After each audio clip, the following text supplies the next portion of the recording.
Welcome to the GT World Challenge Europe, powered by AWS. And our opening round of the 2020 season comes from Italy's Adriatic coast, from the circuit Marco Simoncelli at Misano, where bright, hot conditions greet our field of 22 cars, split between 6 manufacturers and 14 teams, all ready to do battle on this tight, twisty track to find out which pairing might be the most effective across not the regular 2, but 3 one-hour sprint races.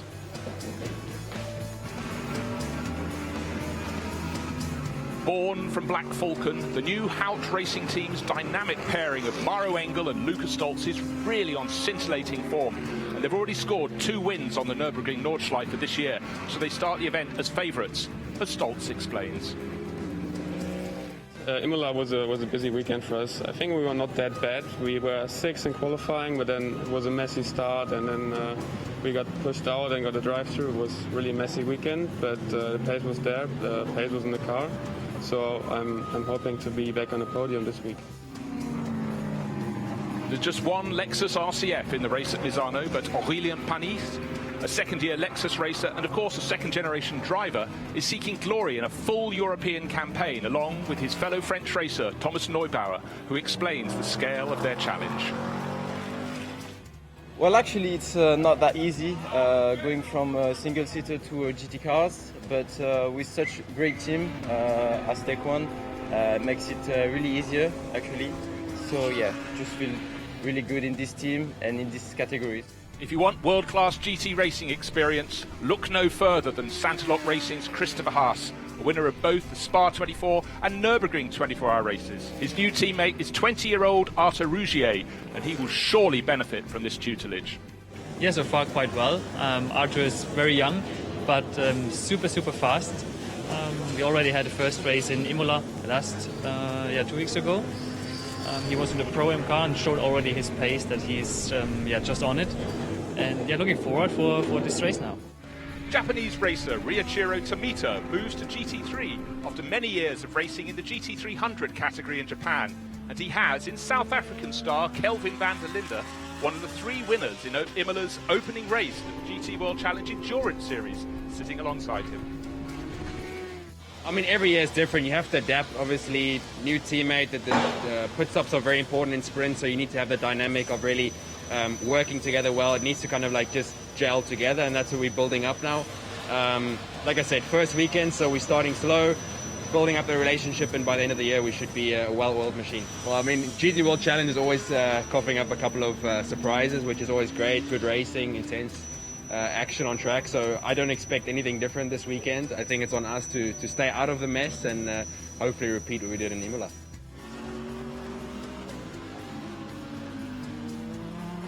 Long-time Ferrari test driver Andrea Bertolini is looking for the 5th year in succession to help Louis Michiels to shoot for glory in the Pro-Am class.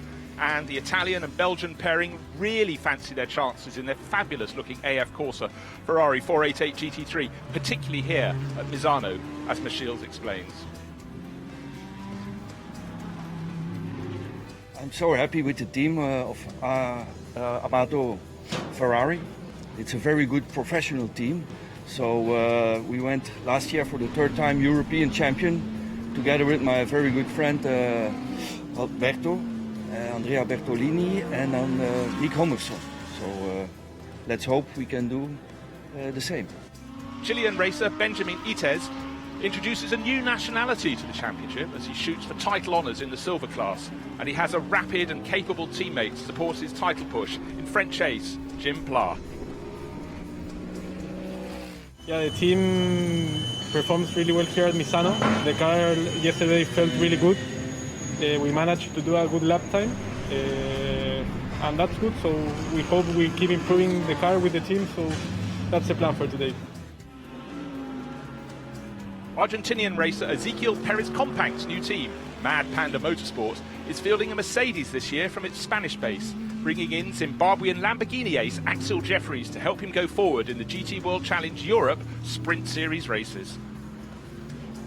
Yeah, I mean, it was a really great opportunity. I've been wanting to be a part of GT World for a long time now. Ezekiel gave me a call 2 weeks ago, gave me the opportunity, so I'm super happy about that. Obviously, it's a new team, new driver pairing, but so far we've already been quite strong, and ultimately we're going for the Silver Cup Championship. 2018 World Lamborghini Super Trofeo champion Giacomo Altoe partners longtime GT racer Albert Costa out of the ML Fry Racing camp, and Italy's rising GT star is looking to spearhead Lamborghini's 2020 Sprint Series attack. For sure it will not be easy, but yeah, it's my home race. I'm really looking forward to it with my team, Lamborghini, my teammates, so it looks everything good and everything ready for this race weekend.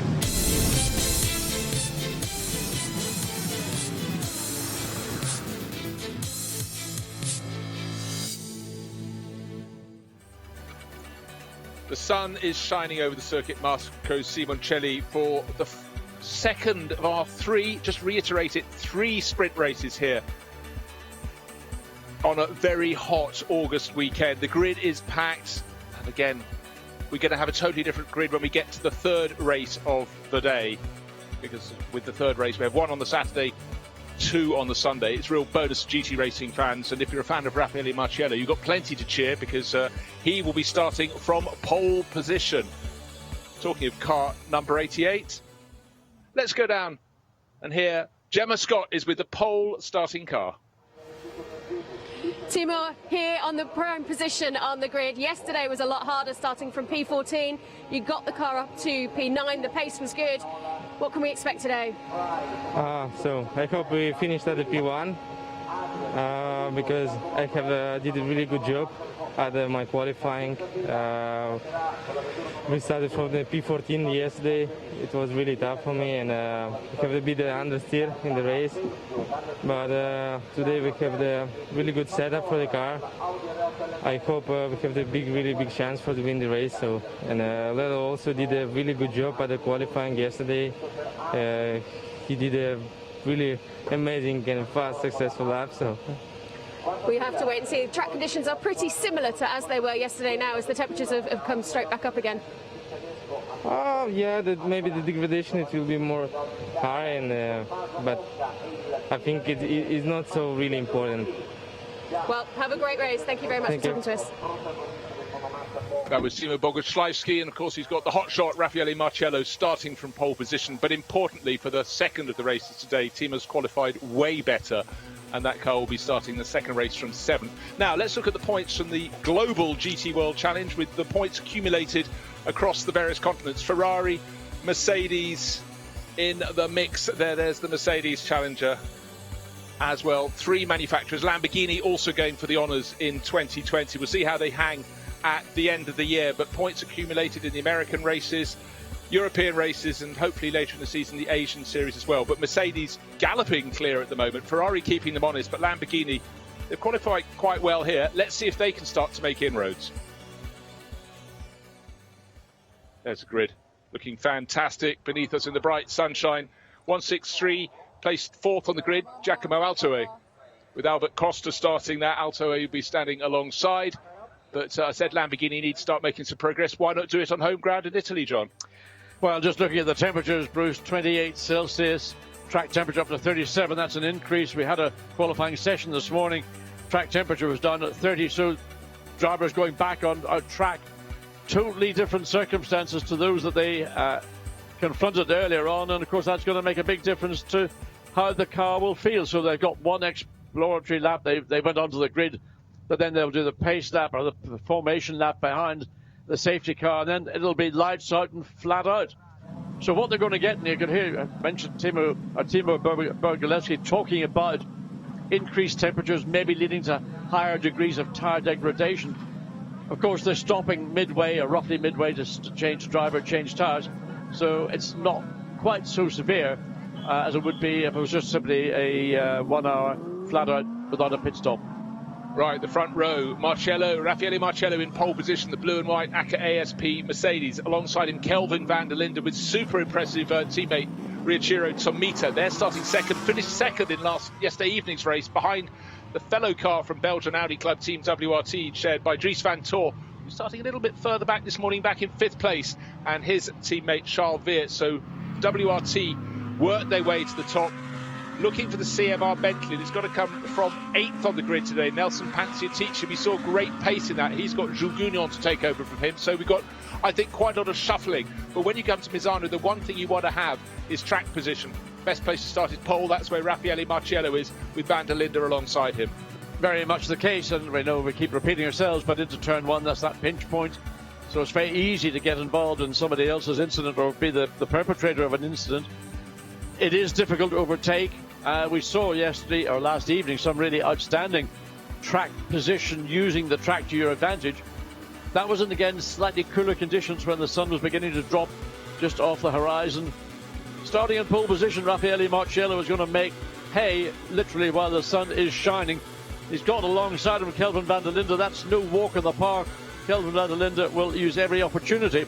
And of course, starting side by side, a rolling start going into turn 1. It'll be interesting to see whether the South African can do something sufficiently audacious to challenge Raffaele Marciello for that entry into turn 1 to be first in. Well, let's wait and see. And just running down through the classes, Sansalot Racing will be starting 9th with their second car. That's Simon Gasha. He's the top Silver Cup runner. 2 places further back. Eddie Cheever, the third. Really good qualifying position for him. Top in the Pro-Am class. He is in 11th place. But it's all the top runners at the front. Raffaele Marciello on pole. Kelvin van der Linde in second place on the grid. Maro Engel for the new HRT. That's the Hout Racing team, which effectively is Black Falcon taking a year out, new livery. But Hubert Hout has raced for the team for a long time. The car is painted orange this year. Stands out. Maybe it'll stand out in the results as well. He's sharing that with Lucas Stoltz. Albert Costa sharing with Giacomo Alto, top Lamborghini racer. Top Lamborghini in 4th on the grid. So great manufacturer variety in the top few rows. But Audi on last night's form looked very, very strong indeed. And certainly some of their driver lineups almost make you weep. They're so strong. Look at this, the Lexus starting from the pit lane. Well, the Lexus was romping away, and they talked of radiator problems, did they not, when it pulled to a halt? But we hear there was an engine change. And so starting from the pit, special dispensation for them. But that is a car that has phenomenal pace. So we'll wait to see how high that can go. But it's so difficult to overtake here from the back. Yeah, I think all they'll do is go through the motions, because when they get to the final race this afternoon, that car will be starting on pole position. But here they are, formation up into turn 16, waiting for the lights. They're red, you can see. Is Marciello going to get it correct from the right-hand side of the track? His nose is in front, and the lights are green. It looks very good indeed. A gain from about 5th place, but Marciello's got it nailed down into turn 1. Lamborghini's been a little bit out-muscled to the outside of turn 1. Will it be in position? No, it's still in 4th place. Going for 3rd up the inside of Maro Engel, but will it still be there around the outside at turn 3? Probably not. But what is indisputable is the fact the pole man is at the front when you go into turn number 4. Job done. And in behind him, Kelvin van der Linde, nice, safe and tidy. And unfortunately, one of the Sansalot cars, that's Christopher Haase, getting shoved a little bit wide. And the person who's gained is Nelson Panciatici in the green metallic Bentley's gained a place or 2. Invaluable here. Albert Costa trying to find a way around Maro Engel on the grass, hitting the side of the Mercedes, literally a hip and shoulder. That was more than that. That was almost GBH, I would have said. That was hip, shoulder and handbag, one feels. I mean, Costa was very aggressive on those opening 3 corners and finally made it stick. But again, the Mercedes trying to come back around the outside through turn 9 into turn 10, but in danger and opening up the inside to let one of the Audis that's following behind. So a lot of aggression on the opening lap. You can see the Mercedes and the Lamborghini nose to tail coming through turns 12 on this back, this dog leg straight down into the braking zone into turn 13, and then try and stay on track. Often not the case there, as the area, as always, drivers tend to find themselves drifting out. But a good start for Marciello, but Kelvin van der Linde is going to keep him honest. Certainly is, and it was Dries van Tor who was running in 5th place. Amazing rear shots looking back at the Hout Racing team. Mercedes seems to be all parts included at this point in the race, but it was a body slam. Albert Costa making sure when he went into turn 8 that he was going to come out in 3rd place. Nearly did it at the first corner, did it halfway around the lap. But look, nose to tail action, and place is about to change down in the middle order. The second of the Sansalot Racing car. It's making a dive, car number 26. And that's Simon Gachet, leading runner in the silver class. Look how busy it is for Eddie Cheever. Cars left, right and centre around him. That's what it's like at Misano in the middle order. Yeah, it's the worst part of the racetrack, worst part of the field to be right in the middle. These are the sort of 5th row down towards the tail of the field. No difference in terms of performance. You can see Cheever being really sort of muscled out of turning into the apex of turn 6 by the sister Ferrari.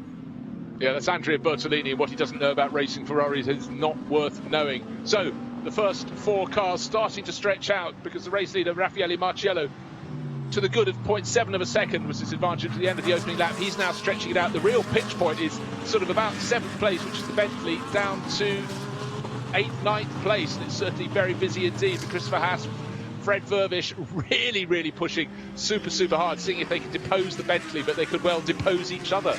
Nelson Pancinici in the Bentley C107 got Christopher Haas directly behind. Pancinici, we think he's made up a lot more ground. In fact, he's made up just 1 space on his starting grid. And look at Christopher Haas almost coming into turn 14. So the acceleration up that short stint, then into turn 15, virtually a flat-out kink to the left. Then this final turn 16, watch the exit, don't overrun it, nobody does it, no good exit from pretty much the entire field on the run down, start, finish straight. Okay, there's not been a great escape from the race leader. Raffaele Marciello went from 0.697 of a second to 0.827, so he's eking out an advantage. Those behind are working themselves a lot harder. Look at 32, Dries Van Tor holding down 5th place. Matthias Drudi, fellow Audi racer, but he comes from a different camp. He's from Attempto Racing. Dries Van Tor, for forever a Belgian Audi Club WRT runner, so there's pride at stake as well, John. Yeah, Matthias Drudi has really been impressive this year. In Imola, he was right at the front, and likewise giving Dries Van Tor on the WRT Audi. You know, it's a hurry up, get a move on. Of course, Van Thor's pace is being dictated to that by Maro Engel in the Mercedes, and currently in 4th place. So it's this usual story you can catch, but how can you find the momentum to carry yourself forward? Maybe an error coming from the car you're chasing, or maybe you make a mistake and that allows the car behind you to do the same thing. What's going to happen next? Marcello leading the race. You can't see the Lamborghini in 3rd place. It can just now, coming out of the slipstream of Kelvin van der Linde. But really, Albert Costa showed from the very outset he's going to take any opportunity that opens up. Is there a gap down the inside into turn 13? Yes, but not big enough to put a car down. But he at least was having a look. So Kelvin van der Linde is being distracted. This is good news for Marcello in the lead of the race.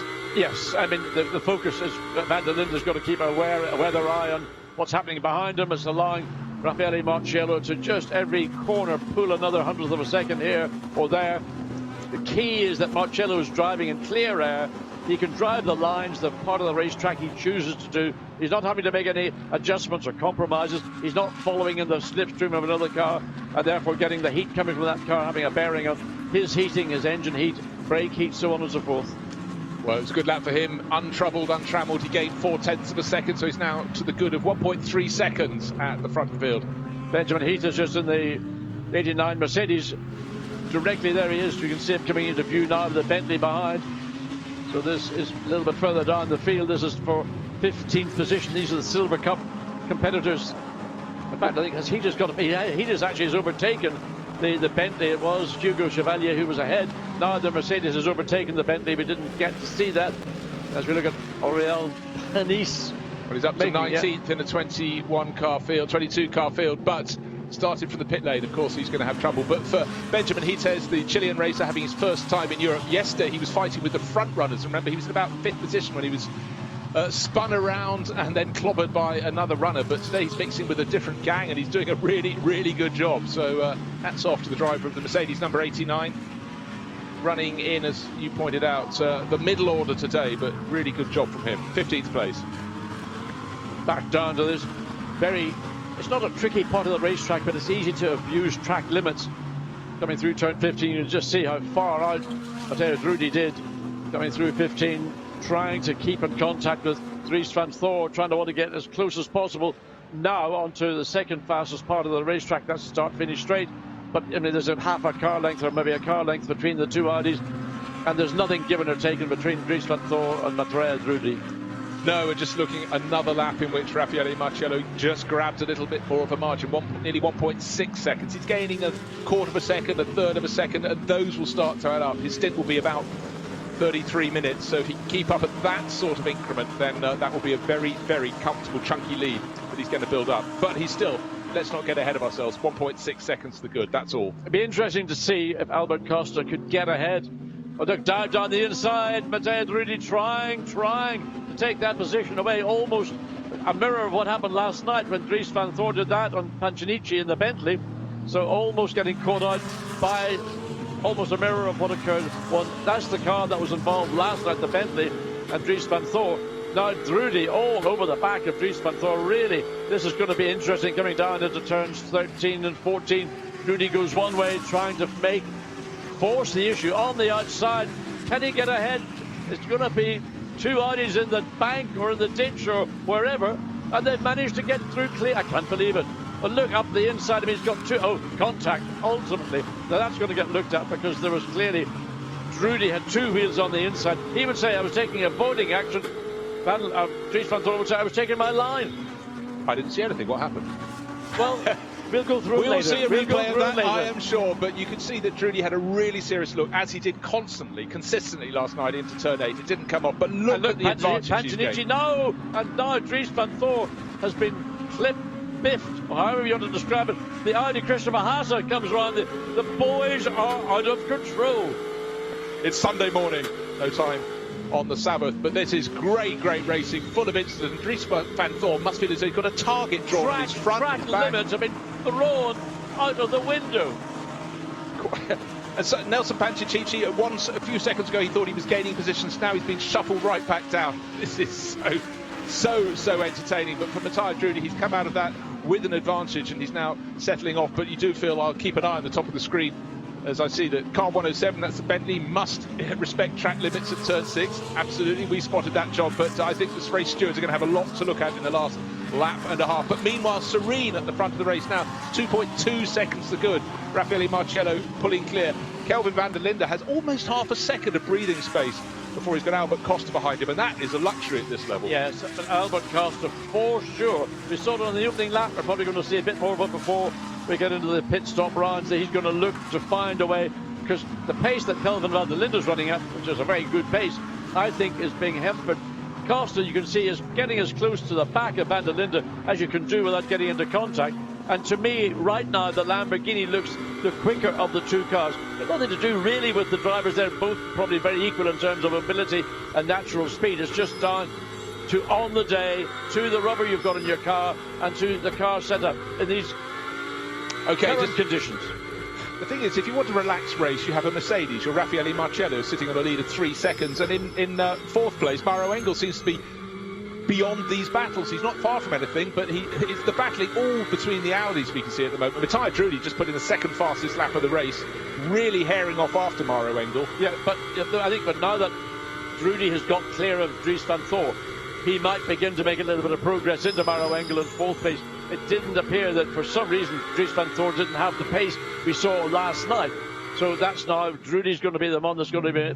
But this is the battle that maybe will develop as we get into the closing minutes before the pit stop window opens, which will be 35 to 25 minutes into this race.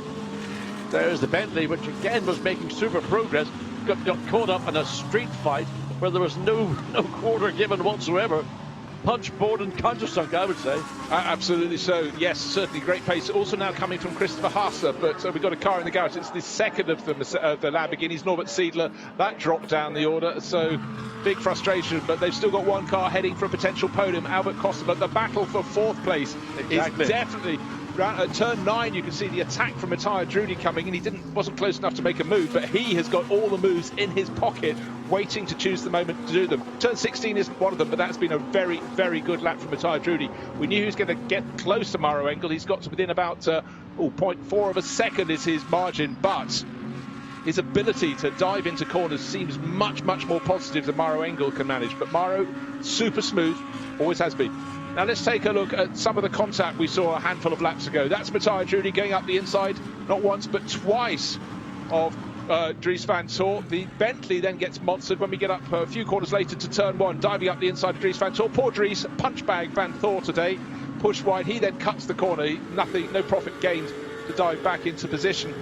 And Christopher Haase was trying to gain positions as well. So super dramatic in the space that was turn 13 through to turn number 3, all happening. I mean, it got really clumsy and messy. You can see cars diving down the inside, cutting the apex, literally cutting the apex, or running very wide. And the Bentley getting caught up in a really what was a little less than a street fight. So now Nelson Pancic regrouping. Currently the Bentley is in 9th position. Got Simon Gachet directly behind. This is on board with Eddie Cheever. So Cheever is the lead. he's not the lead silver car. He is the second place. No, he's not. Leading Pro-Am. Pro-Am, I beg your pardon. By a second, he's managed to get ahead of Andrea Bertolini. We saw them scrapping a few laps ago, so really good run for the Sky Tempesta team. Not such a good run, unfortunately, for Nelson Panciatici. Look how he's closed in upon by Simon Gachet, diving in second of the Sansalot Racing, and he's right onto his tail. The Bentley seems a handful. It just doesn't appear to have the grip. It's been turned 13, 14, that basically become one corner. But if you haven't got front-end grip, and the Bentley looks like the left front has not got the same level of grip that the following Audi has got, that's going to be a problem. So you're just going to be off the throttle, waiting for the bite to come back, and in the process you're putting yourself into an area where you're going to be vulnerable. Freddie Cheever the third. This is a great place to be. He'd like to pass those two cars, but living in the company of the CMR Bentley is very promising indeed. Sansalot Racing run a mean Audi, so to have a Pro-Am Ferrari right on their tail is a really good run. He's looking very busy indeed. I think Cheever could be trying to make a move when they get up to turn 8. Not quite good enough through turn 6 to get the dive up the inside into turn 8. But in fact, there was a better exit from Panciatici. A lap ago it was down from him, but today it's up. Got a small advantage when they got onto the straight bits over the Audi, the Ferrari following along. So Cheever looking just, he's not in this race as in terms of, all he's got to do is focus on his championship. But, you know, he's so close to the Audi, and the Audi is looking really more ahead of the Bentley. So just one little blink, so that'll give Cheever the opportunity. And likewise, for Simon Gachet doing the same on Panciatici in the Bentley. Watching the gaps at the front of the field, nearly 3.9 seconds is the race lead. Marcello over the Audi of Kelvin van der Linde. Van der Linde still got plenty of company in the form of Albert Costa in the remaining Lamborghini from Emil Frey Racing. The sister car parked in the garage, unfortunately. Mauro Engel, rock solid in 4th place, but he's got company. He's got Matteo Trudi, and Matteo is going to try over, under, round. He doesn't seem to care. Anyway, he's going to try and make a move. He's always interesting to watch. But Misano is at a circuit that really gives him an opportunity to excel. Unfortunately, Benjamin Itez has had a big shot. Is that at turn 13? I can't quite see. There's just so much dust. So that car well and truly in the tire bales. And we're going to probably have a full course yellow, I suspect. Although it's well off the racetrack, it just depends whereabouts on the circuit it is and the access to that car. So I would not be surprised to see a full course yellow being thrown 15 minutes into the race.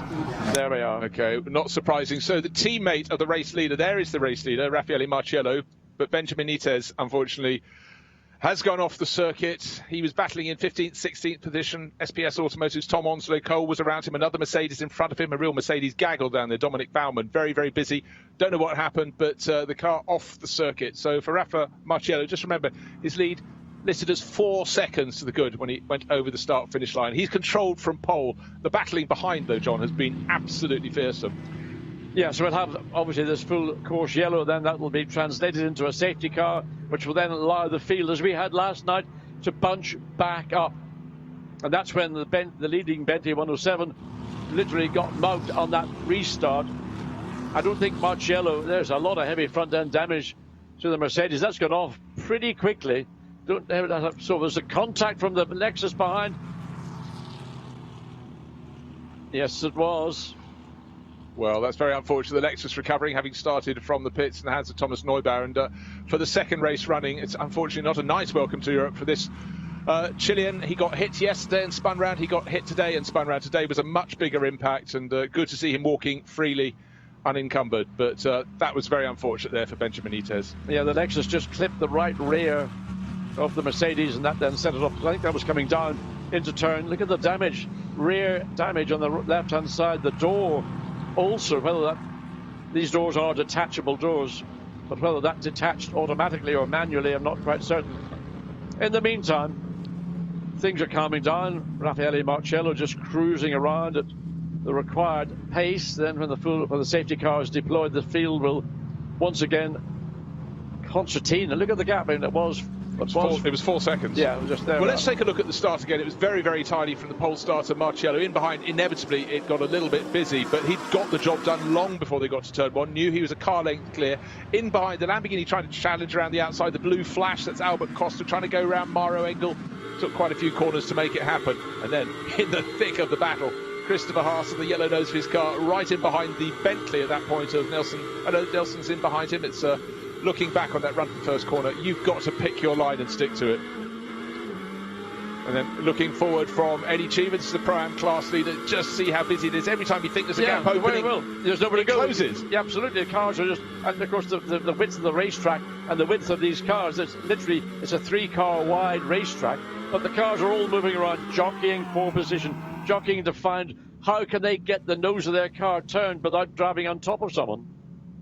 Does seem the other cars have gone to park. They seem so far behind Raffaele Marcello. The next car in the line should be Kelvin van der Linde, the number 31 Belgian Audi Club Team WRT entry. That will be coming, and right behind it will be Albert Costa. That was just half a second down in third place. But Marcello's almost parked the car as he waits for them to come along behind him. There you can see second, third and fourth place, the orange wings of the HRT Mercedes of Mauro Engel. Matteo Drudi in behind. Matteo will be licking his lips thinking about the restart. Oh yeah, absolutely. We're 41 minutes remaining in this race. The pit lane will open at 35 minutes. So that's roughly just over 6 minutes. We're yet to see the circuit go under a safety car. So will the safety car then be withdrawn at the point when the pit lane will be open, or will we have any racing prior to the pit lane? All those things the team principals will be working out, calculating what's the right thing to do. Certainly in the case of the lead car, one would assume that you'd keep Raffaele Marcello in as long as possible. As far as the others are concerned, they might roll the dice. They may go one way with one of their team cars, stay a different direction with the second of the team cars. Yeah, when you've got a really, really balanced pairing in terms of driver capability around Misano, you have the choice. But definitely Marcello will stay as deep as he can before the pit window opens, stay out as long as he possibly can. He will be reporting back to the team the rate of the clear-up, but at this rate, going around the circuit, it's quite a few minutes between one visit and the next to see how the clear-up is being completed. I think one of the issues may well be that the tire bail or the barrier that the Mercedes struck, that is maybe more of an issue than removing the Mercedes itself, because if it needs to be reconstructed, Eddie Cheever Jr., Eddie Cheever the third, Eddie Cheever Jr. was the Eddie Cheever that I raced against in this principally late 70s, 80s. And Eddie Cheever the third, I'm assuming, is either his son or his grandson. I can't work it out. It's his son. Is it his son? Okay. His son. So, sort of Italian-American, I think we can put on the birth certificate. Born in Italy, raised in Italy, racing in Italy right now, and doing a really, really good job here. Chris Frogger will be waiting to take the Tempesta Racing Ferrari over. But right now, it's part of the mix of modern racing. But you can see they're holding the positions as you can imagine, as they have to. But still the clear-up is in the background. Is that a truck having dropped the car I off? don't know whether that's either having dropped it off or having replacement going to position. And what we don't know is the work that's being required to repair or replace any of the safety structures at that part of the racetrack, which is coming down into turn 12 from where we could see. So that may be, and I think we're going to end up with the pit lane window opening. There is the Mercedes, well and truly, it's going to be picked up. I think the truck that we saw in the background may well be coming to lift that car up and get it removed to a safer place altogether, rather than leaving it on the inside of the racetrack where it currently is. Well, it comes as no surprise, John, the incident between car 89, the one we've seen safety car procedure. The track at 15 is under investigation. I think that's probably a reasonable assumption. I think there could be a number of incidents that might be being looked at. It's been a very busy, hectic first half of this second of 3 rounds here at Misano this weekend. First round, of course, was last night. That was won by Dries van Thor, followed by Kelvin van der Linde in the 2 Audis. They were pretty much on the case once that restart got underway. So safety car has now been deployed. We see the safety car. The rest of the field is now, look at Kelvin van der Linde literally running under the rear wing of the lead Mercedes. So how long will the safety car stay out? It'll be out for this lap. I assume one further lap might be withdrawn just before the pit lane itself is opened. Yeah, again, looking at that clock at the top of the screen, when it gets down to 35 minutes remaining in the race, the pit window will be open. Let's take a look at this replay. The 89 Mercedes given a push and a shove there by the Lexus, unfortunately, and round it goes. And then the big impact came when it went all the way through the gravel, slowing as it went, but then really slowing down when it hit the barriers. It was actually what it was doing it was, you skim a stone over water. The car was skimming over the surface of the gravel trap. It wasn't digging in, which is what the car is intended to do. Safety car in this lap. Safety car in this lap. Quick safety car deployment and safety car in this lap, so they will complete this lap and they'll get round probably just to the part of the racetrack between turns 15, turn 16, where the pit lane entrance is. They may get through it just before the pit stop window opens. It's going to be close. I think they will be ducking through there before pit window opens, definitely. So Raffaele Marcello just maybe had a 4-second lead. It's down to nothing, half a second. You say that, the lead cars may be past the pit lane window, but those at the tail may actually just about be able to get in. Depends on the time. It's just under 37 minutes. 2 minutes to go until the pit lane. They should all by rights clear pit lane entrance before the pit lane itself opens. So keep an eye on any further investigations. We know the safety car is in at the end of this lap. You can see the message from race control large on the screen. Now it's cut down to give more space to the race action. It is going to be fast and furious, but Raffaele Marcello is a very, very cool customer. As long as he controls the restart, he will stay out as long as he possibly can. He'll come in right towards the end of the pit window period with just over 25 minutes remaining before handing to Timo Boguslawski. Sad sight to see the Mercedes number 89 being removed back to the pit lane. It'll be worked on by the ASP team. The safety car will pull away. Raffaele Marcello will slow the field down, as he is doing now at turn 14. When he comes out of 14, he might decide to go, or he might wait until he gets through turn 15. Playing cat and mouse. He's gone. He's off and running. Slow it down, bang, off he goes. Great move there from Raffaele Marcello. Very tricky for anyone to make a move down into turn 1. You need a monster exit out of the final corner. Staying very sensible, all of them, trying to get whatever little toe they can, but Marcello's safe in the lead. He's got about a 3-car length advantage to Lamborghini, having a little look to turn 1 and then tucking in behind Kelvin van der Linde. Everyone else playing line astern, not taking the big moves. I expected something from Matteo Drudi. He might be waiting until we get onto the approach at turn number 8. The Italian really likes to attack, and Mauro Engel in that orange Mercedes is his target, that is for sure. Well, we saw in the opening lap when Costa got past Mauro Engel, there was a right old hip and shoulder. So whether Matthias Drudi will do a similar thing, it's the best opportunity for any overtakes will always, in my view, come at the restart after a safety car intervention, when some drivers are slightly less on the pace. But Matthias Drudi looking up the inside, the Mercedes covered it off pretty comfortably without any likelihood of Drudi slipping down the inside and at the front. But well, he's done what he's got to do. Raffaele Marcello controlled it and is pulling away fractionally by the corner, pulling away from second place Kelvin van der Linde. But when you look at Matthias Drudi, didn't make a move, but if he does anything, gets a little bit wide. Look at the names queued up behind to jump on him. Dries van Tor, Christopher Haase, Fred Burbage, 3 drivers who are just Audi superstars. Drive-through penalty for car 15 for causing a collision. We saw the collision. That was poor old Benjamin Ites being taken for a spin. So for the car that could have won yesterday, came to a halt. He's not going to win today. He's got a drive-through penalty. Aurélien Panis, the guilty party. Kelvin van der Linde. They're all diving into the pit lane because the pit lane now is open. So that is the beginning of what will be a very busy pit lane, but the leading group of cars, they're all staying on track. Albert Costa, the third of the 3, but significantly, Mauro Engel is the first of the leading group of cars to go into the pit lane here, and there it is, coming down the pit lane slowly, 50 kilometers per hour. Pretty much at 55. Likewise is in. That's true. He was the highest place of the cars that came into the pits was the HRT Mercedes. But the first 3, Marcello, van der Linde, and Albert Costa, continued on their way. It does mean the pit lane will be empty when they come round to it, whenever they so choose to do so. Doesn't have to be next time around. So there's the drive-through, I think. Correct. That's the Aurélien Panis. That is not a regular pit stop. So they've got to then come back in again and do their driver change. So they're effectively out of it. Bentley, Jules Gounon, good stop from the Bentley team, just trying, almost managed to get alongside the Audi as they enter this very narrow, and it's a contentious pit lane exit here.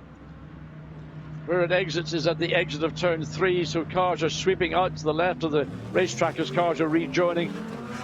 So, well, the one that lost out was the 55 entry. There it is. Drudi brought it in, and it's he's handed it over, but unfortunately for him, he's lost a couple of positions. And Tommaso Mosca, very impressive young teammate, but he's going to be attacking from further back. In fact, he's only just in front of Gugnon, who's come out in the Bentley. So this is going to be one, I might say, a big challenge, because Gugnon is looking to make up for the start position the Bentley was in. Looks like he's on it, I mean literally on it, 100%. In the meantime, across the start-finish line, the gap is 1.1 seconds, first to second place, and that just shows you how sensible and how clever Raffaele Marciello has been in using the benefit of leading the cars round at that safety car to make the clean break, pull away.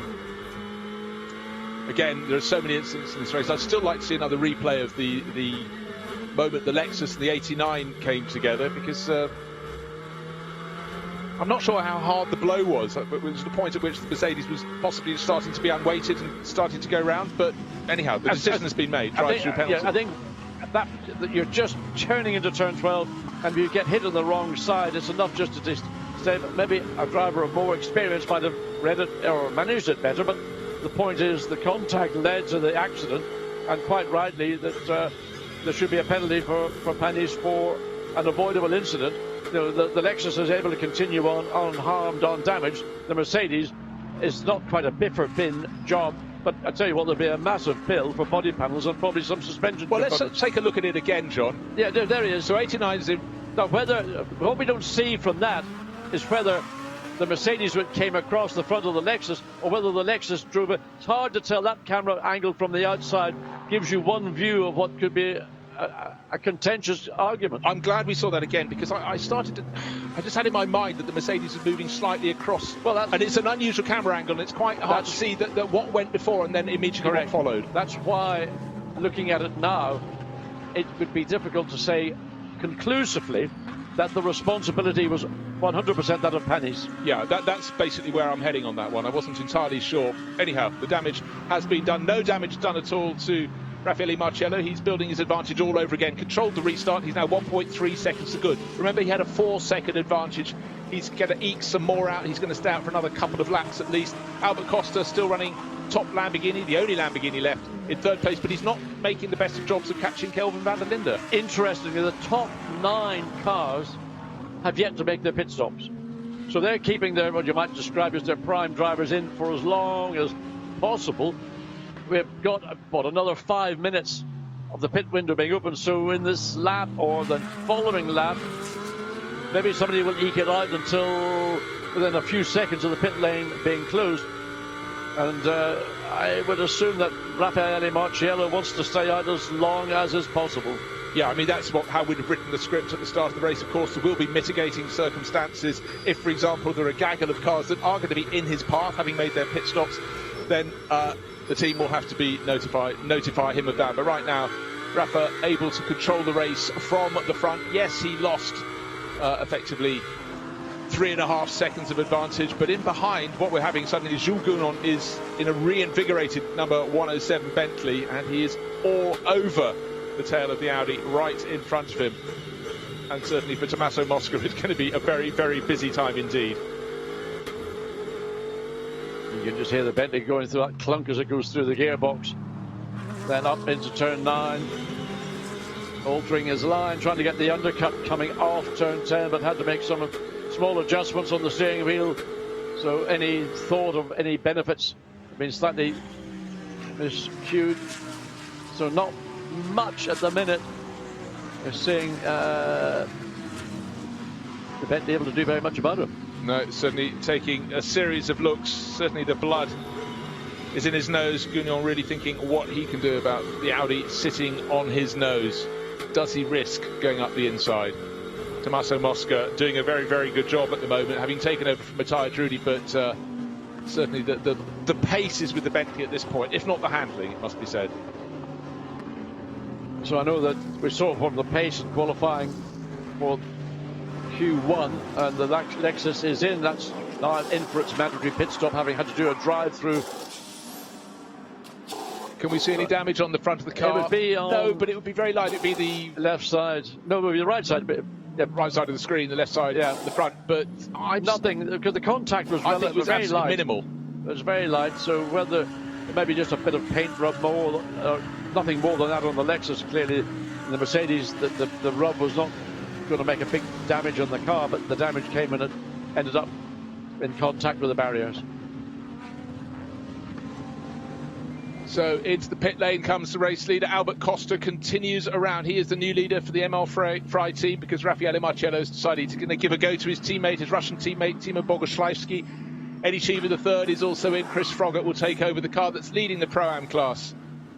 So late in the pit stop window, still time for some of the rivals to go for one further lap, but largely a ghost town in the pits. But for ACA ASP, a nice clean pit stop, and hopefully, for their point of view, their car will be back into the lead. The issue that teams will be thinking about, they'll be working it out on the pit lane, is we bring our car in now, or do we wait? Because it's not so much when we bring it in, it's when we release that car. So will it get into clear air, or will we find ourselves caught, trapped behind another car which has got a similar performance in total overall performance, but not necessarily in lap time, that we may get bogged down. So that's the decision made by the 88 Mercedes. Bring it in, although we had a comfortable lead, we were leading the race without any pressure whatsoever. Hand the car over to Timo Bogoslawski and let's see where we are. Well, we've got the order fairly much as it was before. Kelvin van der Linden's car now being driven by Riachira Tomita into second place as it was earlier in the race, and the HRT, I'm trying to stop myself saying Black Falcon, in behind. Lucas Stoltz, there he goes, tucked in behind another Audi. Audi looking very strong here, came away with first and second yesterday. So out of the lead comes Albert Costa. Giacomo Alto will be waiting to take that over. Yeah, where that slots in will be interesting. And Fred Ravish, likewise, who was running in second on this final lap before the pit window shuts, he's also come in. So in effect, the entire field will have now completed their mandatory pit stops back at the front. So we've got, in the effect, it is the Mercedes still in the lead, the 88, but with Timo Bogoslawski behind the wheel.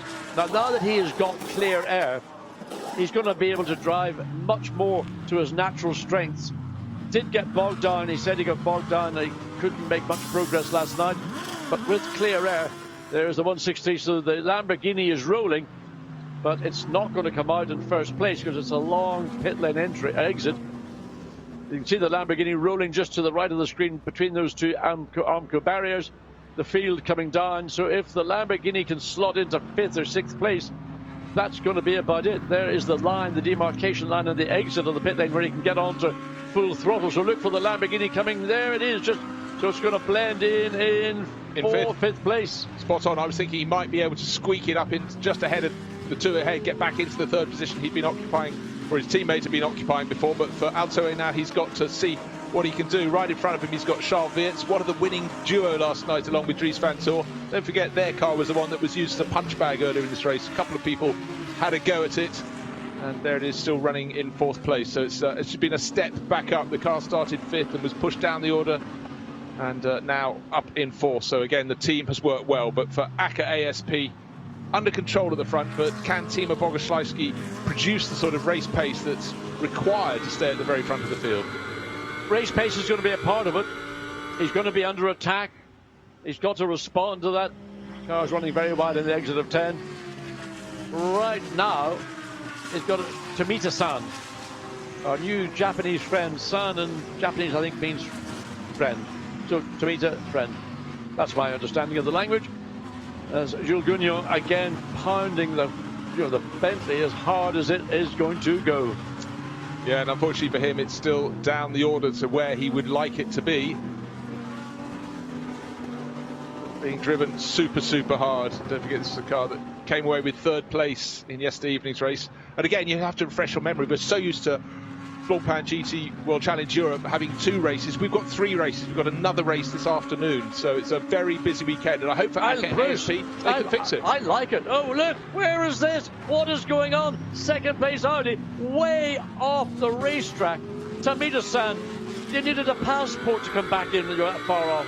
Well, Timo Bogoslawski is saying, well, that's rather good. That's cut me a bit of slack, especially Why? since... What I happened? don't know. There was no provocation. It suddenly put Tomita right back onto the nose of Lucas Stoltz. He's going to have to fight him. That will allow Bogoslawski a little bit of breathing space to just concentrate on his own position and try and eke out a 10th Once of a again, second. look, completely just either he caught rubbish on the very edge of the outside of the circuit, but suddenly, I've never seen a car that far offline. coming through the exit of turn 3. Well, that was very, very unusual, but well saved, it had to be said. He didn't panic, he kept it as smooth as possible, brought it back, but it means that Lukas Stoltz is now right on his tail in that battle for second place, and it's bought a bit of time for race leader Timo Boguslawski. That is a definite advantage for the race leader. All Boguslawski's got to do is drive in what you might loosely describe as a metronomic manner. Wheel perfect every apex. Braking spot consistent. Pick up the throttle, don't overdrive. Let all those behind you who are squabbling and throwing the toys out of the pram, let them fight amongst themselves, and in the process just let you get on with your job. He's got, current way to see where the gap is, he's got a 2.5 second advantage over the second place Audi right now. It was a gift wrapped. Absolutely. Gift wrapped second and a bit. Yeah, absolutely. Here we are. I'll take it. Take it any day of the week. Both hands. We've got 22 minutes remaining in the race. There could be another full course yellow. There could be a safety car period. So whatever lead he gains may disappear. Certainly that happened to his teammate. But Bruce, right now, they're not in his tow. It's good news. You're a half glass empty guy, aren't you? Depends on the day of the week. The curse of the commentator. We try and keep it in the little box on the desk. Anyway, well, let's us gather our breath in the commentary booth, because it's all been a bit frantic. Well, it certainly has. One thing I haven't done for a while, John, is point out who's leading the silver class. We're just looking at it there. It's Stephen Paulette. Simon Gachet started the race, but he hasn't got too much of an advantage. Next car in the line would be the second CMR Bentley. Actually, he's got a 4-second advantage, and at the moment that's Pierre-Alexandre Jean.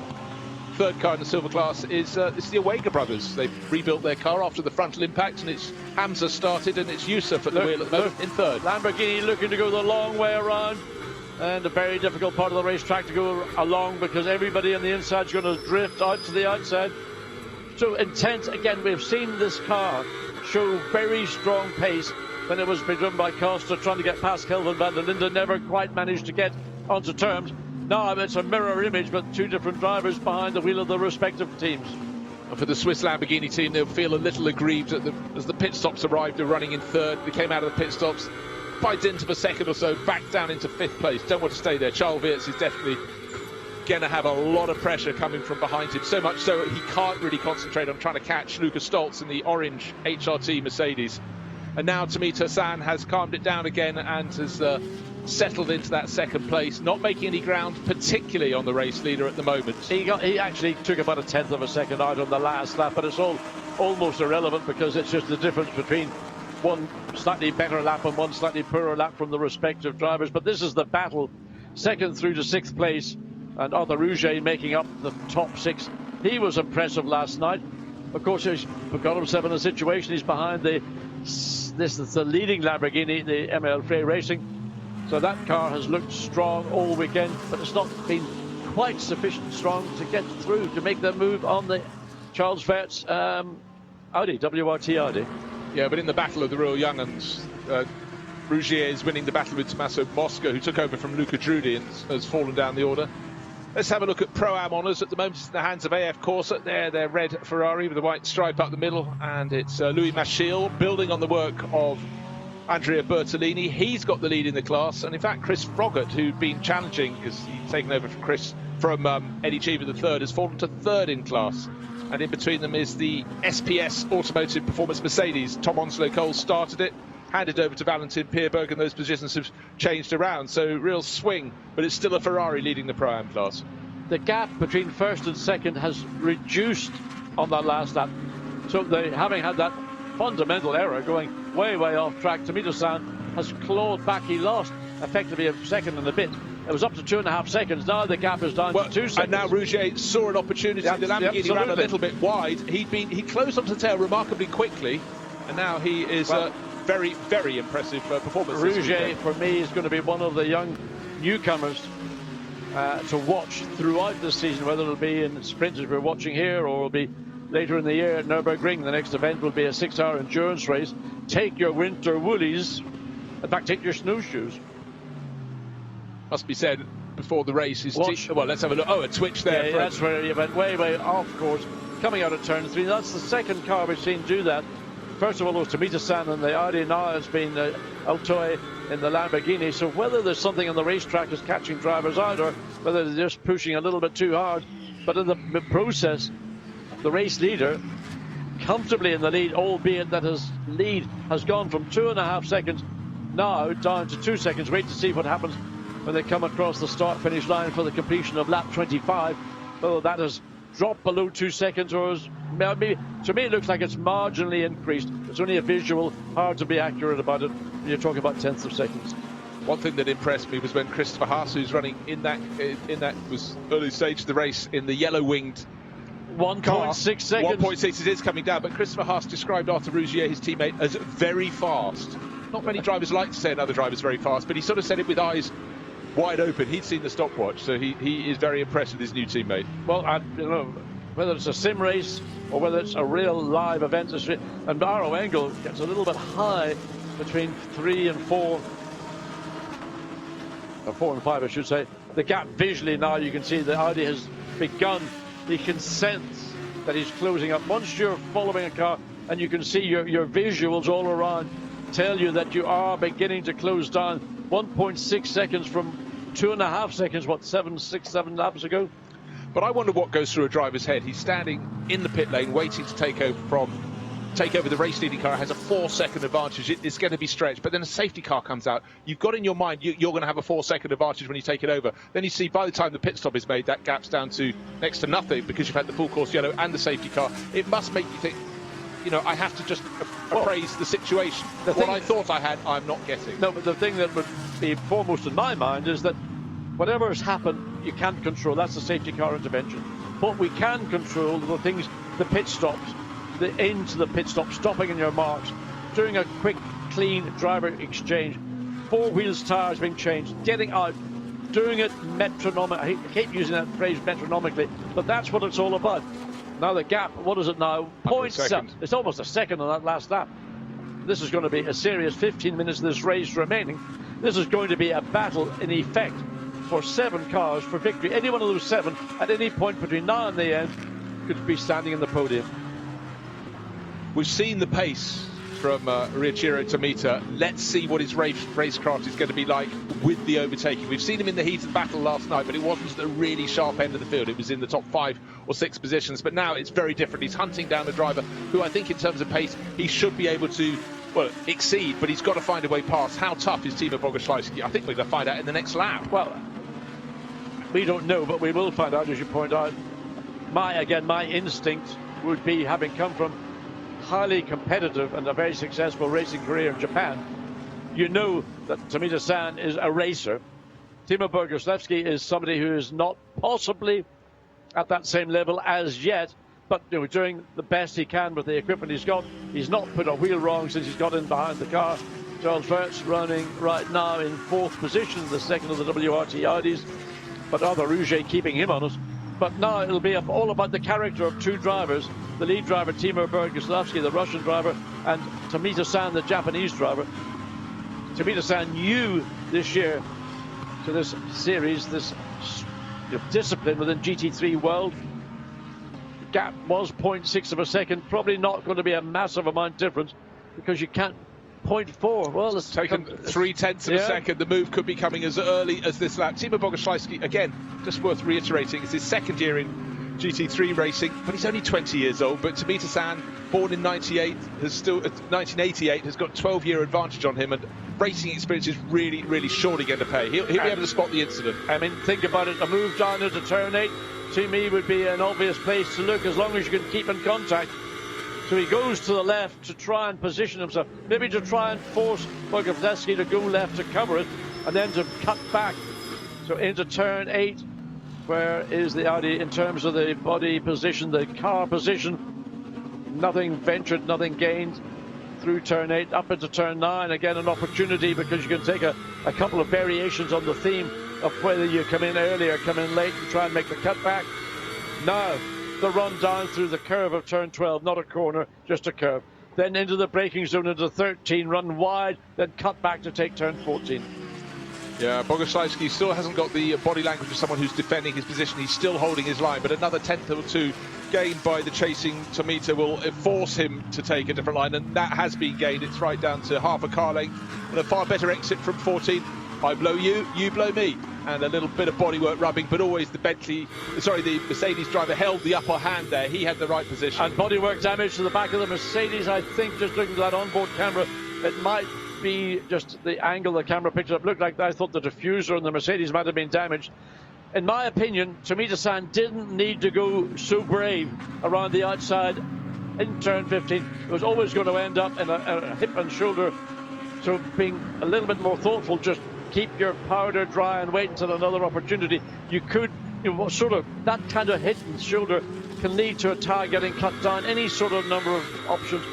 But look, the guys are racers, Bruce. This is what we want to see. We want to see racing drivers racing. We don't want to see racing drivers over-analysing what might or might not happen.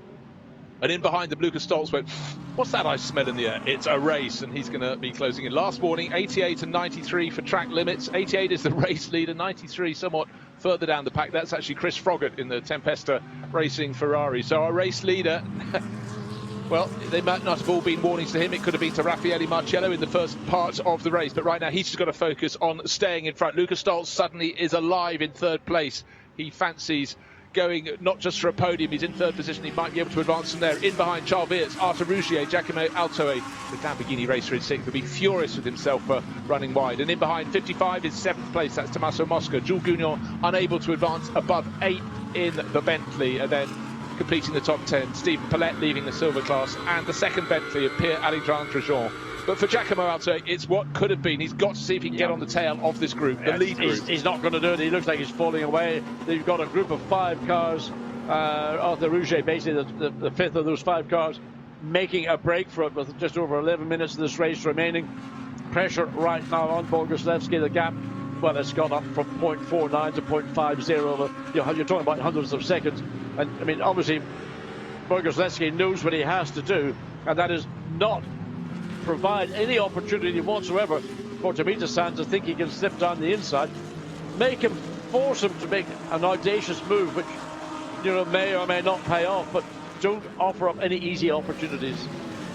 Look at that, the first 5 cars covered by, what's that, 1.5 seconds, maybe 2 seconds front to back. Who is going to crack? Will it be Boguslawski? 10.5 minutes remaining. Staying firm at the front for ACA ASP. This will be his best result in the championship. It's only his second season. Covers it very nicely through turn 9, through turn 10. Let's gauge the acceleration. Looks fair. Just looking forward from this onboard shot from the Audi. What I thought I saw at the back of the Mercedes actually is at the very bottom of the Audi windscreen. You get a slight distortion on the image, and that's what I thought was something that again closes right up into turn 13, into 14. I mean, it has to pull over. Oh, and it hits the back of the Mercedes. And that's because Boguslawski slowed down more than Tomita-san reckoned was going to happen. Now, again, trying to go round the long way around the outside. This time, thinks the wiser of it. But Mercedes slowed down a lot in turn 14. Caught Tomita-san off guard. And that puts Lucas Stoltz back in this race. Very much a challenger now to take the victory.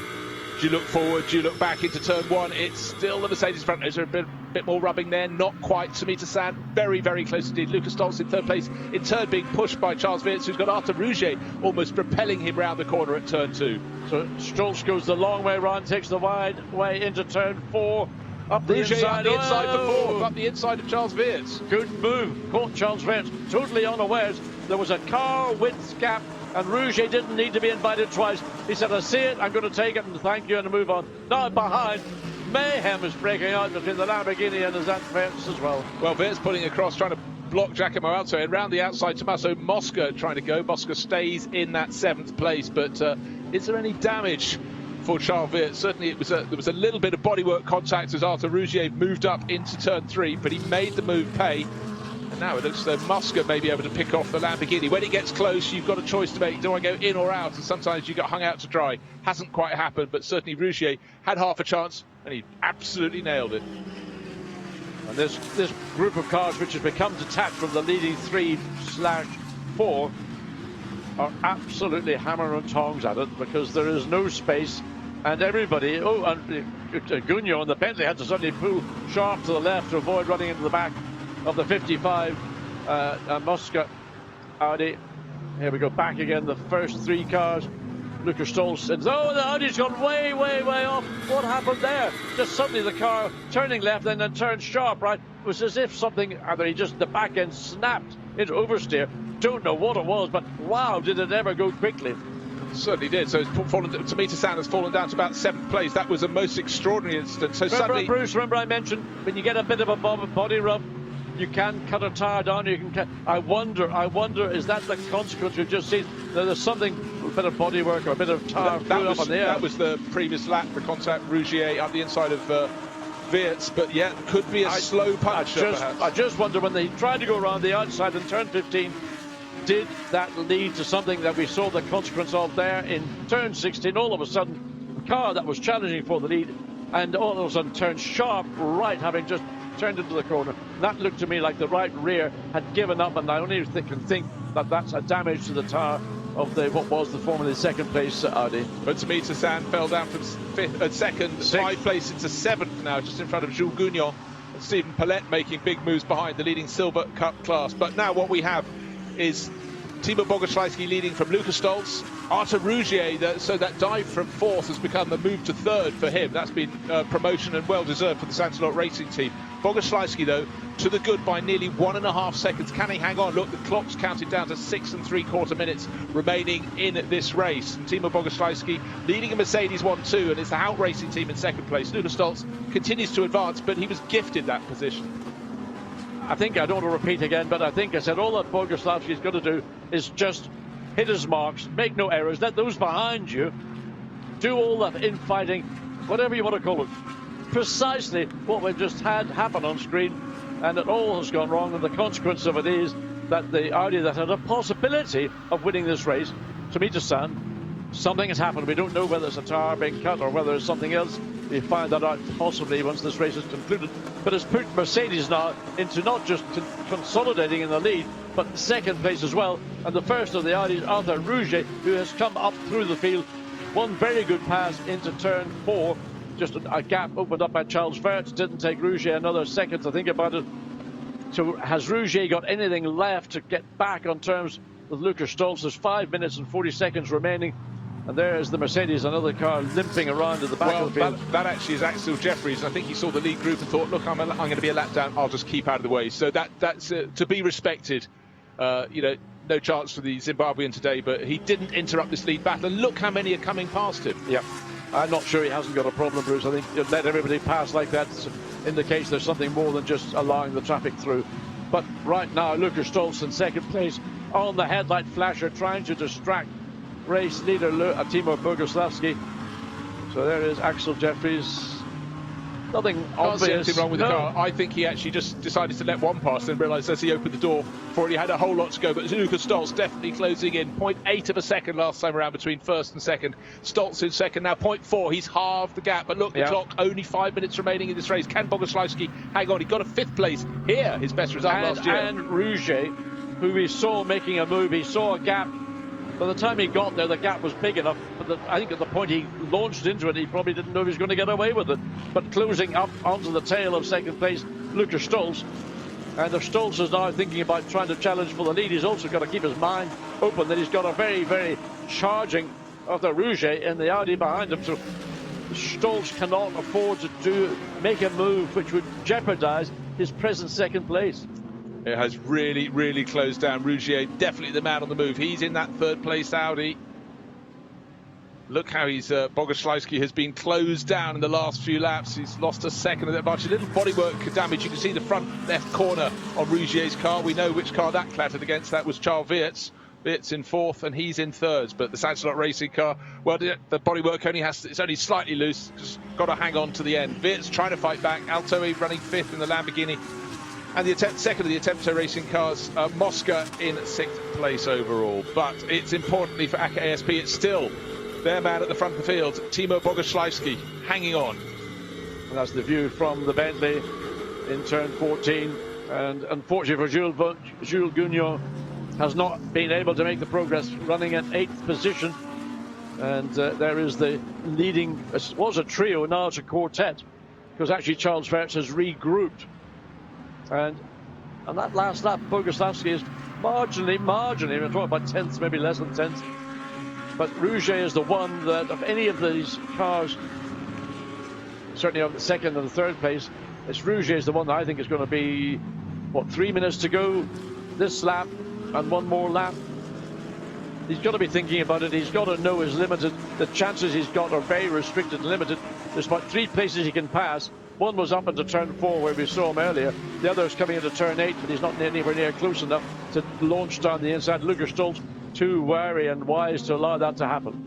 Yeah, Luke has been around too long to leave a door open. Doesn't look as though he's got the momentum to get onto the tail of Timo Bogas. He got to within 0.4 of a second. He's lost a tenth. It's back to half a second down. But look how he's being harried by the Santalok Racing Audi. Arthur Rougier, 20-year-old Frenchman, looking really, really feisty as he goes for the battle. But the clock continues to count down. He hasn't got long to make his move.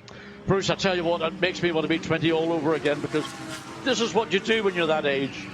You've got all the commitment and courage and brio and whatever. You take on the world, and the world's going to lose. Absolutely. But you never want to think it's easy. It's coming easy to him at the moment, but he attacks. He makes it pay. So Arthur Rougier, a little more time. Can he get? Well, he's got up onto a potential podium position, but he's under pressure now. Charles Weert's trying to fight back. Won last evening's race with Dries van Tor. He's in 4th at the moment. It's been a race where the car was knocked around in the first half of the race, but it's still in the mix. They're just about going to get one more lap before the flag comes out, so still time for any one of this leading group of 4 cars to A, stand on the podium, but more importantly to stand on the winner's podium. And I'm just starting to think that Lukas Stolz has got enough in his kit bag to hold on to that second place, but not enough to be able to get close enough to ASP's race leader Timo Bogas, the young Russian, who I did fear for him staying in the lead of the race. I thought he'd be caught, but he got caught, but they're not close enough to make a move. And he's done everything that he was asked to do when he took over that car. He's not put a wheel wrong. I don't even know where I saw him run wide or abuse track limits, but clearly there was somewhere on the racetrack. But he's had to withstand pressure for most of his stint. That pressure is still there. The gap between first and second, well, you can see how close it is. It's half a second, 0.6 of a second. Yeah, it's irrelevant, basically. Unfortunately for him, there is going to be one further lap. This won't be the last lap of the race unless he can back it off. He can't back it off. Look at the train of cars behind. Who would pounce if he had the temerity to try to do so? So I'm fairly sure we'll have one further lap. We've got 35 laps on the board. I think it's going to be a 37-lap race. But it must be said, Bogas looking very comfortable in the lead of the race. It's a small lead. Stephen Paulette way clear in the silver class. He's 7.5 seconds to the good over the number 33 Audi from Team WRT. But look, here we go, on to what will be the final lap. The clock is triggered with about 12 seconds remaining. So, Timo Bogas leading by 0.6 of a second, as it was before. Where is the move coming from? Will it be the driver of car number 32? Will it be Charles Weert's making a move? Leading the way in Pro-Am class, it's Louis Michiels in the AF Corsa Ferrari. Looks very comfortable. Strong pairing with Andrea Bertolini. They know each other well. They know the car well. They know the team well. But you might describe as proper guys. Yeah. They know what their job is. They go out and fulfill it. They don't get involved in other people's races. As we're watching this race on this final lap, as we see down into turn 8. Rouget still hunting, still looking for a gap. Try and force the second place Mercedes to allow that opportunity to arise, but Lukas Stolz not about to give it to the young Frenchman. You can see the small amount of damage around the left front on the Audi. That was due to the contact a little earlier in the race, with Charles Fetch running 4th now behind Rouget. On board with the leading Mercedes-Benz Timo Bogas, who's done everything to date without the commentator's curse. Once he was given the car, started in pole position, race led throughout by Raffaele Marciello, and looks like, I hope I'm not going to get it wrong, it's going to be victory for the Russian and the Italian. It might even do that oddest of things, bring a smile to the face of the incredibly laconic Raffaele Marciello. He'll be delighted with that. The car started down in the bottom half of the middle order yesterday, but today it started in a pole, and it has come through to victory. A Mercedes 1-2 with Lukas Stolz in second place. Arthur Rougier, well, he's laid down a marker. And in fact, he got to the finish just ahead of last year's young star, Charles Weert. But Charles Weert took a victory last night. But for Rougier, he's really put his name on the map in third place. The Silver Cup victory going to Stephen Paulette in the number 26 Santalok Racing Audi. And the Pro-Am victor about to cross the start-finish line, Louis Michiels. 1 quarter to go for the AF Corsa Ferrari, and another Pro-Am win in the bag for him. Yeah, job done. And let's go off and have a nice little bit of light Italian Well, there's a bit of pasta, I'm sure it will be. But something light, there's one more race still to come. So winner of the race 2, Raffaele Marciello started it off, and Timo Bogoslawski got it bang on. They'll be starting race 3. Yes, we've got 3 races this weekend at Misano, and that car will be starting from 7th on the grid. Be a harder job, but Bogoslawski would have taken a lot of pleasure, credit and pride from that, and that certainly will build his confidence for the race ahead. But of course, he'll be starting from 7th and then handing over to Rafa this afternoon. Well, they're going to be starting on the 5th row of the grid in race 3. I've got them down in 7th, but never mind. We'll come to that when we get to it. But definitely victory today. Right, sorry. I'm looking at race results, beg your pardon. There we go. So that's better. Don't give them bad news. They've had very good news now with victory. It's the 4th row of the grid. Nevertheless, it will give Bogoslawski a big boost in confidence. Getting a result like we've just witnessed under the pressure of very experienced, seasoned GT3 drivers, Arthur Rouget maybe being the exception, but there's loads of others around. Nothing like a result like this to build your confidence. There is Bogoslawski's name at the top of the chart. Raffaele Marciello, his teammate, started from pole, but Timo Bogoslawski took it over in the lead and kept it there. Good job. 0.3 of a second clear of Maro Engel and Lucas Stoltz, a rock-solid Mercedes lineup. So big credit there for Timo Bogoslawski. Arthur Rouget built on the work of Christopher Haase and then added his own mix and came through to 3rd place. Top Audi finisher, just ahead of Charles Weerts, who took victory last night with Dries van Tor. So the all-Belgian pairing still piling the points in. Top runner in the silver class, down in 9th place, Stephen Paulette and Simon Gachet.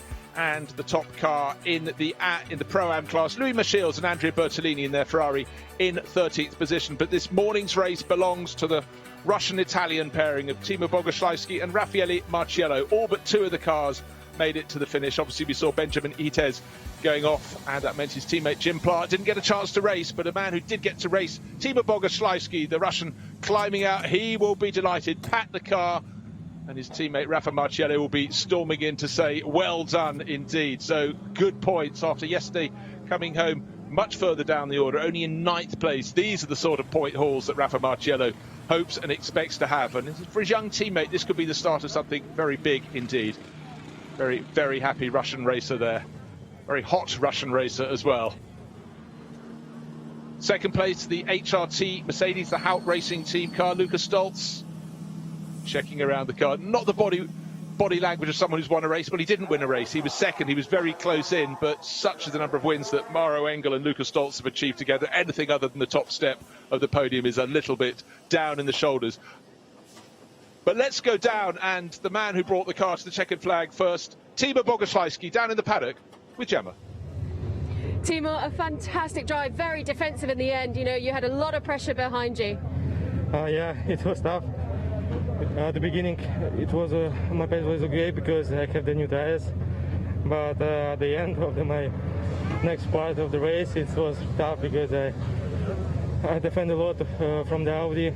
We have the contact at the back, and when the Audi changed the position with the Mercedes, after I don't have any pressure, and I just need to finish it in the race. So I'm really happy. P1 in my first round is really nice. Fantastic result. Well done. Thank you. Thank you. Starting at a puff, but very proud because he really had to resist. And it was a physical attack. He was clobbered up the side. And unfortunately for Ryuichiro Tomita, he paid the price when we think he might have picked up a mild puncture, but he certainly made a mistake after that and ran off. Yeah, it all happened down in turn 14. Just at the apex, it looked like Bogoslawski almost came to a standstill, and the Audi behind just simply overran and ran into the back of the Mercedes. Both cars are made of stern stuff, stout stuff, so there was no visual physical damage. But then we saw Tomita-san later in the race run very, very wide coming out of turn 13, and we wondered, is that the consequence? Because he also tried to go around the outside in turn 15, and that was never going to work. So whether it was in 14 or in 15, that there may have been the smallest of damage done to a tyre that could have been. That's the only factor I can imagine why all of a sudden that Audi just dropped away. Well, let's go down to the paddock. We've got Simon Gachet and Stephen Paulette, 9th overall, but winners in the Silver Cup class.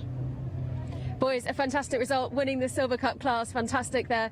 Simon, coming to you first. You opened the race. Took us through that. Yeah, it was I take a good start. No damage on the car. We just stay on the track behind the Bentley, and after Steven did an amazing job. Steven, it's tough out there today. It's certainly hot, and the day is not yet over. Yeah, for sure. It's really warm today, but you know, during the winter with Simon we prepare like crazy, and now we are ready for next race. For sure, it's a good beginning. You know, it's hard for Simon, me, and Satelak because we did 0 test day before the event. And I think it's just the beginning. We will increase the level event after event, but I'm quite confident, quite happy to drive with my teammate Simon and with the team Santelok. It's all is fine. Is on. Yeah. Well done. Thank you very much, boys. They were good, strong pairing, and they were just on the tail of that incredible run of cars, basically, that started with the race winner. Yeah, and again, they've, in a sense, confirmed what we discussed here, is that they're in a race, but there's various subcategories. They're in the silver category.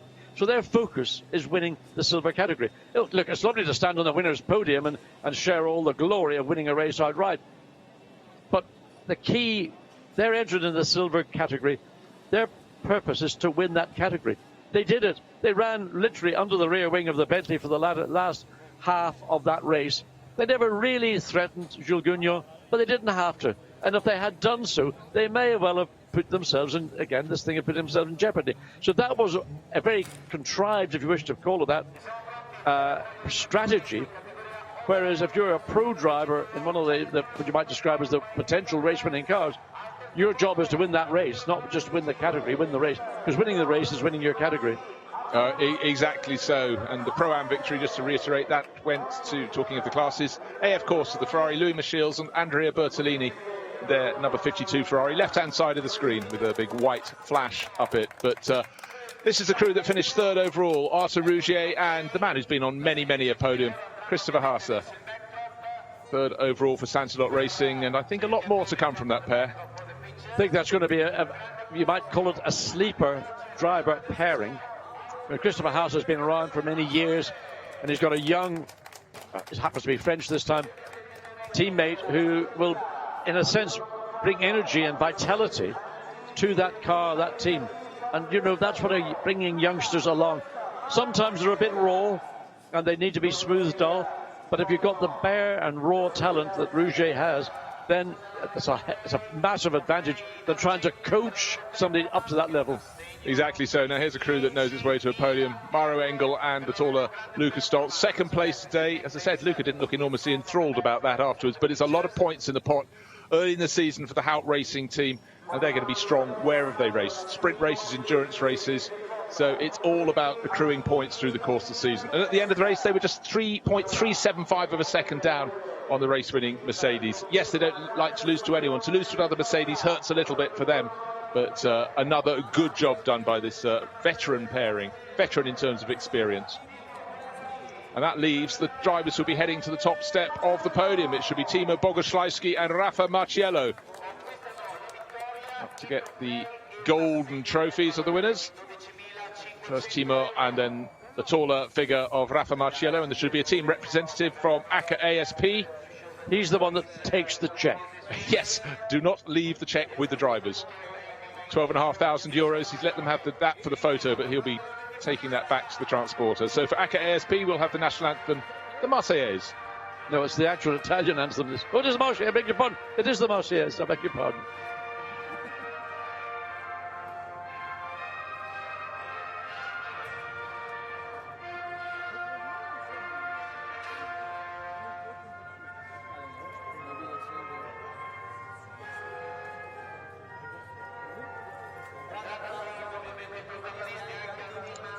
Masks on, caps back on, check up, trophies away. Great job from ACA ASP. It's with different drivers qualifying for the different races, you have just a total mix-up of all the ingredients. And with Rafa Marciello starting from pole, it was always a chance they might win this race, but it needed Timo Bogoslawski to really step up to the mark. And he did that today. He did an outstanding job. So he is going to be a pretty happy guy, or both of us happy guys, because they've fulfilled part of the purpose of being here. They would like to have won last night, but that wasn't to be. So here's the third pairing in the Silver Cup class. Hugo Chevalier on the right-hand side of the screen and Pierre-Alexandre Jean. Both learnt their form and GT4 racing, stepping up to GT3 and making it look very easy indeed. They were in the second of the CMR Bentleys. That was the metallic blue one. Second car in the Silver Cup class is, if these drivers look fairly similar, they're brothers. They should. It's Jusuf and Hamza Ovega in their Belgian Audi Club Team WRT entry. That's car 33. And then we will have Stephen Paulette and Simon Gachet. We'd heard from them already. Winners in the Silver Cup class. So again, some good racing. Anyone who can get into the top 10. 10th place for the Ovega brother among all the pros. Very, very good job indeed from the pair of them. And that leaves the Silver class points grabbers. The ones who took the biggest pot. 9th overall, Stephen Paulette and Simon Gachet.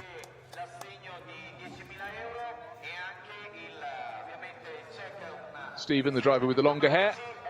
This must have been quite hot for him today at Misano.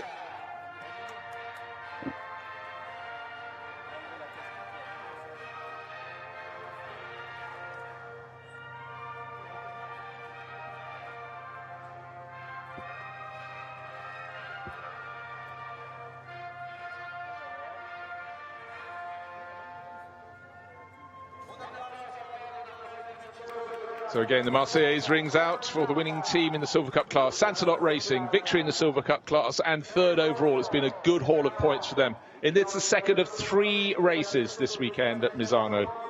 Obviously, with the season being curtailed by the COVID-19 pandemic, we've been treated to an extra race here and an extra race at the final round at Barcelona. In between, we'll have 2 races at Magny-Cours and 2 at Zandvoort. But let's hear it. We're now moving on to the Pro-Am class, SPS Automotive Performance. Dominic Baumann standing at one side. Valentin Pierberg's taller figure.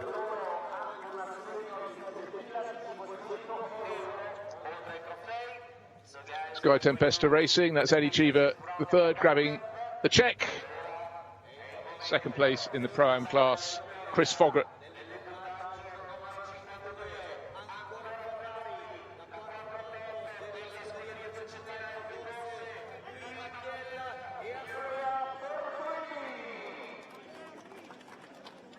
And the winners in the Pro-Am class, AF Corsa, Ferrari, Italian team, Italian location. Louis Michels is the first driver and the second driver there. Couldn't be more Italian than Andrea Bertolini. So all but a clean sweep for the Italian sentiment.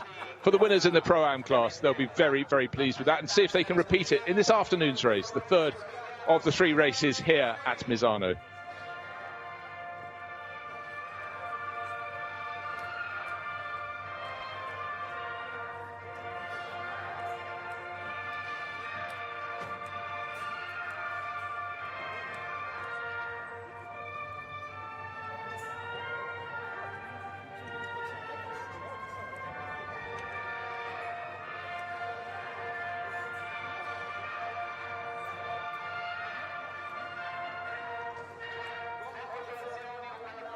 So the national anthems are over. Let's take a look back at the highlights of a race full of incident. An hour packed from the start to the finish. Marcello on pole, alongside him Kelvin van der Linde. It was tidy to the start, particularly for Marcello. Got his nose in front.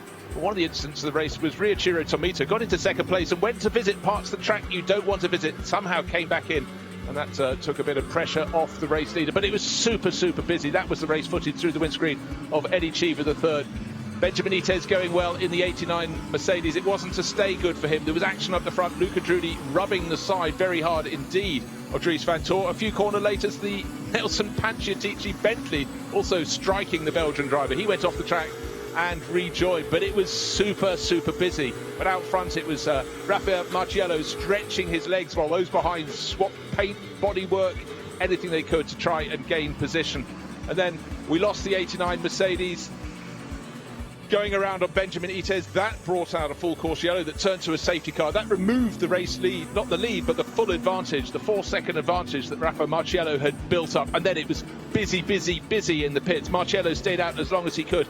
And when he handed over to Timo Bogoslawski, he was able to have the car still in the lead of the race, but look how busy it was in behind them. Cars ducking one way, going the other.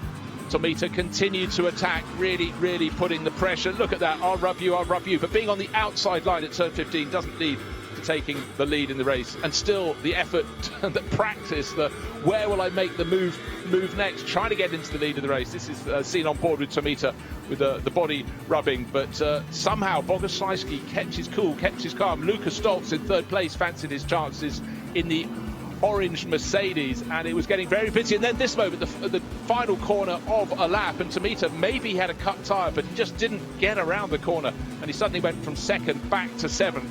So at the end of the race, checkered flag is being waved there for the race winner. Timo Boguslawski, Lucas Stoltz and Arthur Rougier had moved up to third place. A great win for AKA ASP. What a day in the heat of Misano.